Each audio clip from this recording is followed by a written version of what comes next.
Hi again, everybody. So this is the crossing from Uyuni, Bolivia, and I'm heading to San Pedro de Atacama, Chile, which is a volcano, quite a scenic touristy place.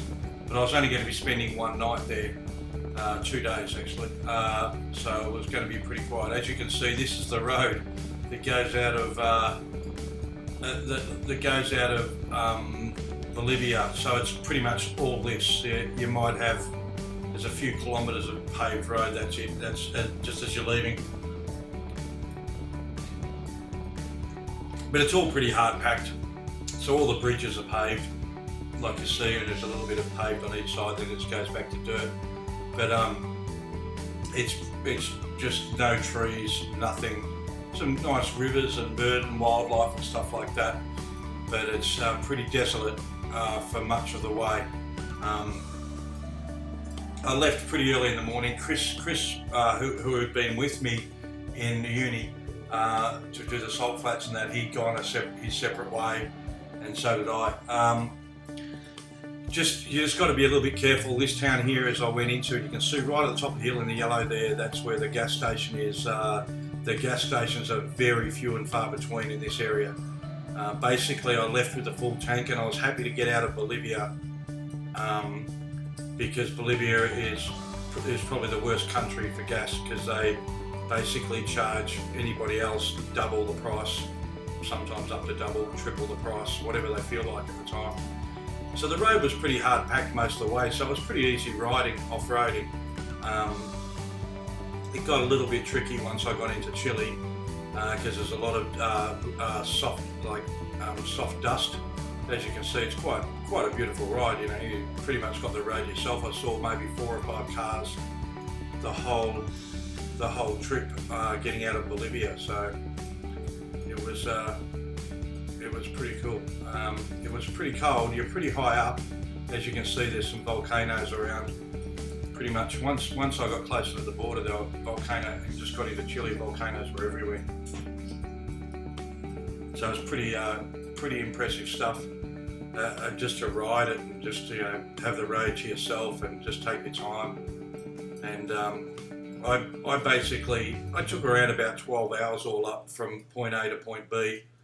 My big problem was that when I was heading towards Atacama, San Pedro de Atacama, it was just pouring with rain. You could hardly see 10 metres in front of you, and I had to stop a few times because I just couldn't see anything. So as you can see, like, the road's pretty hard. You can ride 100 kilometres an hour, 65 mile an hour, easy on these roads. Just got to be a little bit careful when you come into anywhere near towns, because it's usually churned up a bit and a lot softer. But you know, most of the road was just great fun to ride, and just trying different things on the bike, and you know, it was pretty straight most of the way, so there wasn't much of an opportunity. But a couple of times I went off the side of the road and we had a bit of fun. Yeah, so when you're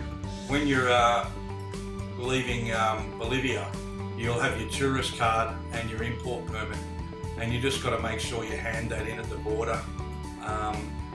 They'll ask for it at the border to get out of Bolivia. It's a pretty remote border crossing. There was pretty much no one there. There's a couple of people there trying to sell some local wares, and that was about it. And then there was a tourist bus there that was, I think they were adventure tourism. It's one of those 4-wheel drive type buses. But it was quite beautiful to ride. It was pretty cold, and you'll see in a minute I had about 3 layers on. And there's a lot of llamas and alpaca, or whatever you want to call them, everywhere. You just got to be a bit careful of them. As I said in previous videos, they'll just jump left and right out of nowhere at you.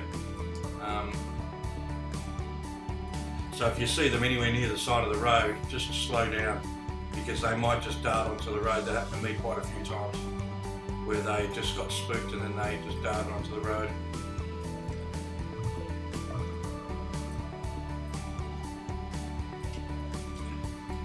Again, it looks a lot more impressive when you're you can see how many layers of clothing I've got on. I've got a jacket underneath, and I've got my gear over the top. There's a volcano on the left there.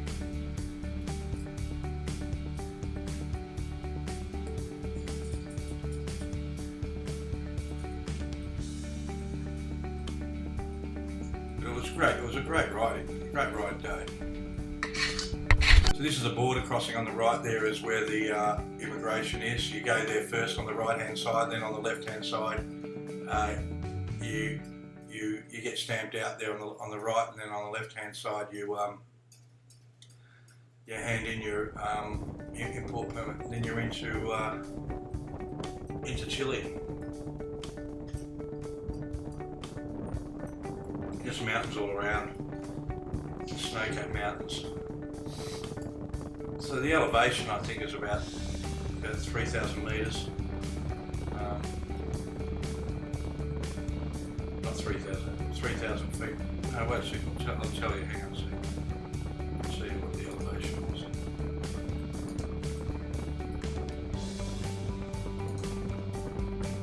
4,200 metres. Pretty much all the way through 3.5 to 4,000 metres. So you're pretty high up.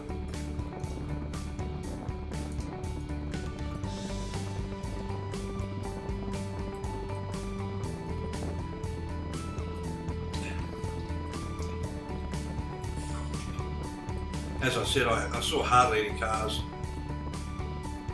so I pretty much had the whole road to myself. There's a couple of little lakes along the way, and there's lots of wildlife around the lakes.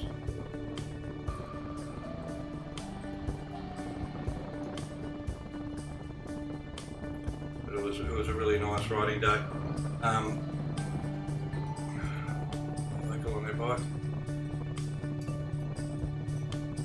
But it's this sort of riding is, if you've got plenty of time, you just don't need to rush. You just take it all in. This was quite beautiful, this area here. Probably doesn't look so great here, but it's pretty mesmerising to ride through.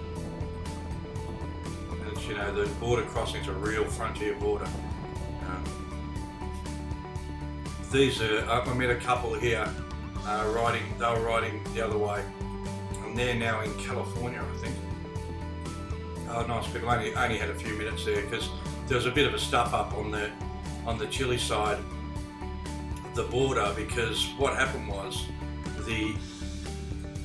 once I got out of Bolivia, I was riding into Chile and I got waved to this spot, and then I went in there and they took my passport and I filled in all this paperwork, and then I looked him up, because once you do all this, you should always check everything. And I checked my passport, and there wasn't a stamp in there. And I said, "Where's the stamp?" And they said, "No, you got to go to this other building."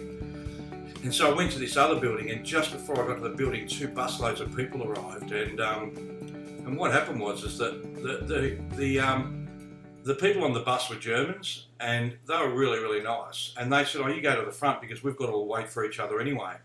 And so they let me go to the front, and this bitch on the Chile side said, no, you go to the back. And I thought, how does that affect anything?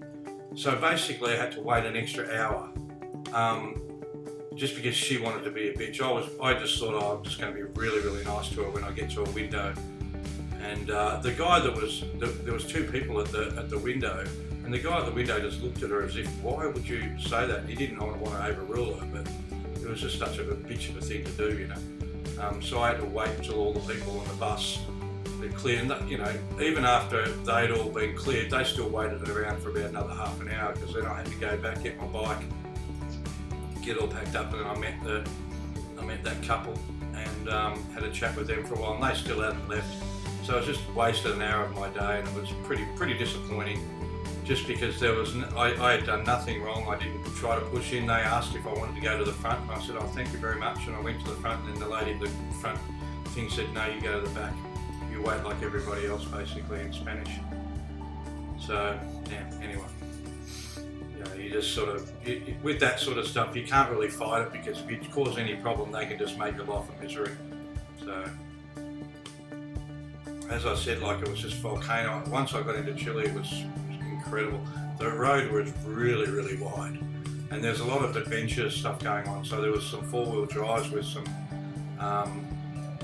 adventure, those 4-wheel adventure trikes or whatever you want to call them, all on the back, and they were heading up into the mountains. And you could pretty much ride a fair way up those mountains on a bike, and I don't know what the conditions would have been like, but it was pretty looked like it was pretty hard packed. I went on the right hand side, I went and had a look at a little lake along the way. Yeah, so basically the border crossing, so this is on the Chile side, this is a lake, but it's really dirty because there's so much, the wind is so strong there. It's incredible, you know. And when I say dirty, it's not pollution, it's just the dust that just gets off the, just gets swept off the mountains.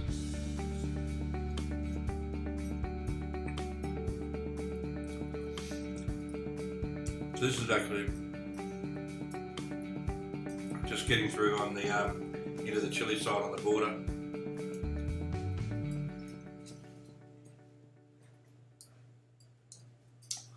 Again, nobody there, nothing happening.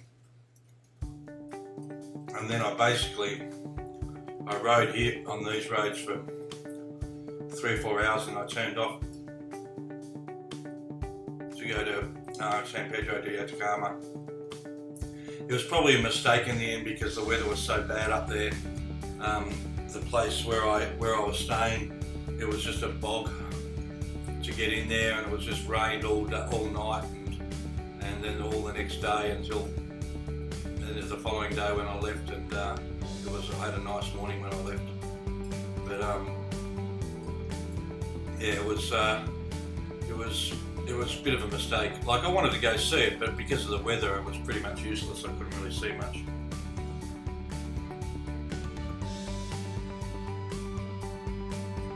Until the final day. But yeah, so the border crossing, if I didn't have that screw up, I would have got through both borders in about 45 minutes, which is pretty good. It's a fair way from the Bolivia border to the Chile border, probably a couple of miles, 2 or 3 miles before you get in there. So part of the road into Chile, when you first get in there, is paved, and then there's a lot of roadworks going on around all the lakes and at the bottom of the mountains, and that was really bad. I probably had about 70 kilometres of real tough stuff, real thick dirt and a lot of sand, and that was a little bit painful, but you know, you just take your time.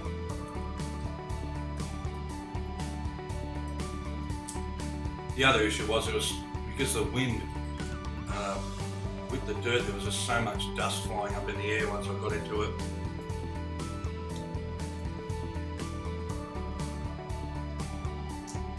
But basically now I had Chile and Argentina to go, and that was it.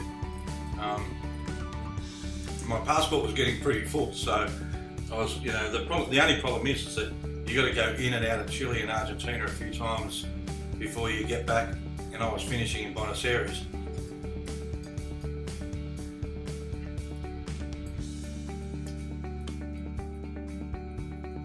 But yeah, so you just got to, again, what I say with the border crossings, I always have all my originals in one waterproof satchel, and I have all the copies in the other. Just make sure you plan it the day before. There's websites like SM Builder Works, and there's a few others that tell you all about their experience. My experience was pretty much exactly the same as theirs on this border crossing. The only thing I would always suggest is try not to get to any of these border crossings around midday, around lunchtime, because you might find that they're closed or no one's around for especially the frontier ones. No one will be around for 2 or 3 hours, so you end up basically sitting around waiting. So again, I usually stay somewhere. I mean, this one was about 300 kilometres from the border, Uyuni, so it was quite a fair way to get there. And I was actually expecting it to be paved for about 150 kilometres, but there was nothing paved. So just make sure you have all your paperwork filled in all your everything you need before you get to the border crossing, and everything's in your backpack, so it's easy to access. The people on the Chile side, except for the immigration, were really nice and really helpful, and it was very quick. And the same with the Bolivia side. You know, there's a lot of armed. They're all armed to the teeth, but that's just for show. They're all pretty nice people, and they're always interested in your bike and where you're coming from, where you're going to, you know, how big's your engine, all that sort of stuff. So my suggestion is to make sure you've got plenty of time. Always try to arrive at border crossings before 11 a.m. Because you just don't want to, you know, around lunchtime, you know, they can take like a 3 or 4 hour break. You know, I've had other people that told me that no one was at the border for like 2 or 3 hours, you know.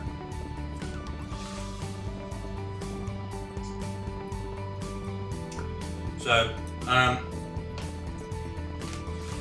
yeah, and the thing about it is plan out your gas stations, because this was probably one of the few times that and I've got a big tank, that I came pretty close to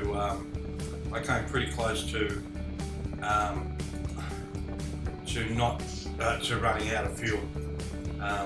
And luckily I stopped at that place with that yellow place, because if I hadn't have, even though my GPS said I had a couple more gas stations, they were closed.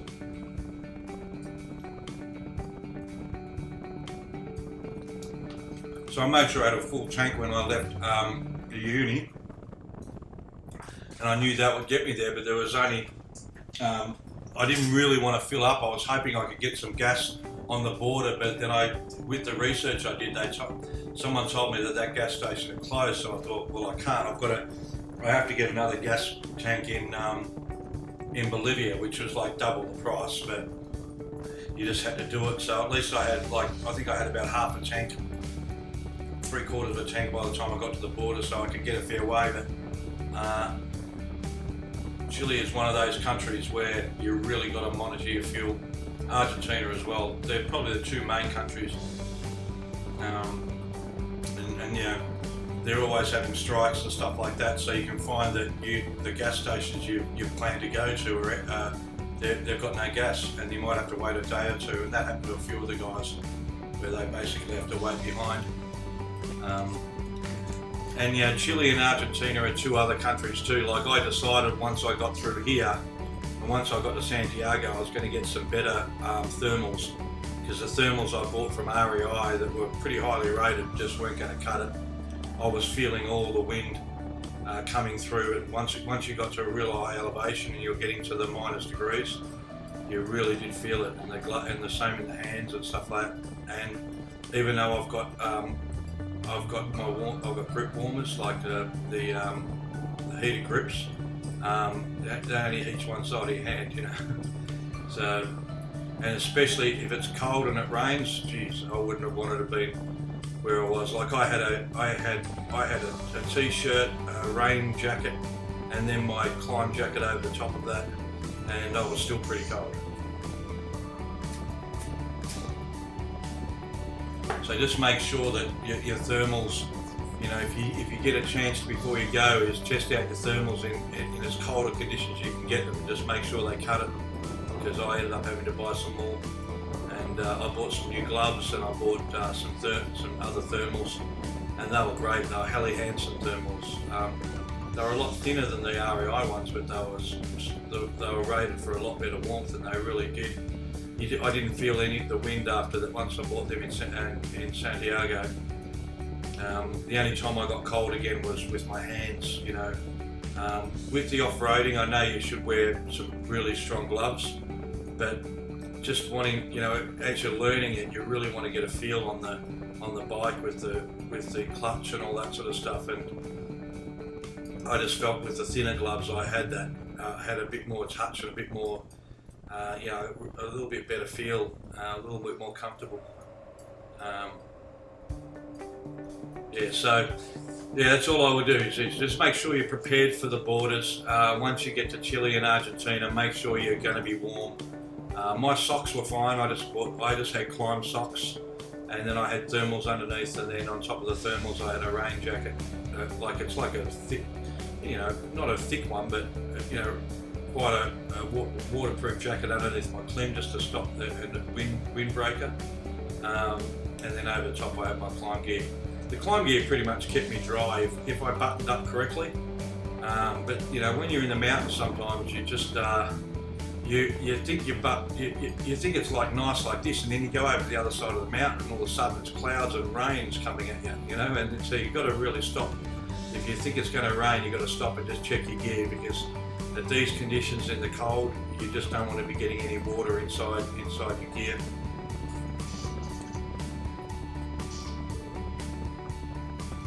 And I definitely suggest that you invest in a really good jacket, pants. If you can afford the climbs, anything that's waterproof and windproof, you've got to go with that.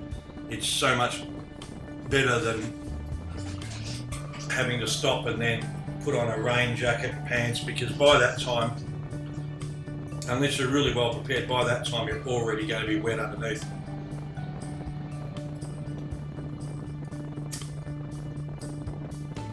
And that's not a good recipe, I can assure you. You just don't ever want to be